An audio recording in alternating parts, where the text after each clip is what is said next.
దీన మనస్సు కలిగిన వాడు దేవునికి అందంగా కనపడతాడు.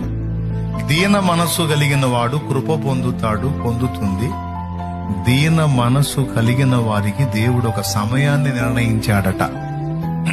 తగిన కాలమట దాని పేరు. దాని పేరేం పేరంట? తగిన కాలం. మనల్ని పరిశీలించి దీన మనసు కలిగి ఉన్నామో లేదో చూసి మనకి డేట్లు రాసి పెడతాడు. నీకు దీన మనసు ఉందిరా, నువ్వు అంతే ఉండరా, నేను నిన్ను హెచ్చించబోతున్నాను అంటాడు ఆయన. నాన్న నీకు దీన మనసు ఉందిరా, నువ్వు అంతే ఉండు నాన్న, నా బలీయమైన చేతి కింద దీన మనసు కలిగి ఉండు. నీకు ఒక కాలం డిసైడ్ చేశాను, అది తగిన కాలం. ఆ టైంలో నేను లేవనెత్తబోతున్నాను. నేను నిన్ను హెచ్చించబోతున్నాను, నేను నిన్ను ఆశీర్వదించబోతున్నాను. ఇప్పుడు నవ్వుతున్న వాళ్ళని చూసి నువ్వు కృంగిపోవద్దు.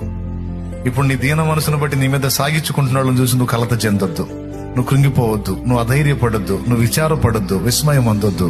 నేను నీకు నియమించిన తగిన కాలం ఒకటి ఉంది. అప్పటిదాకా నా బలమైన చేతి కింద దీన మనస్సు కలిగి ఉండును. నీకెందుకు అట్లుండో చెబుతా.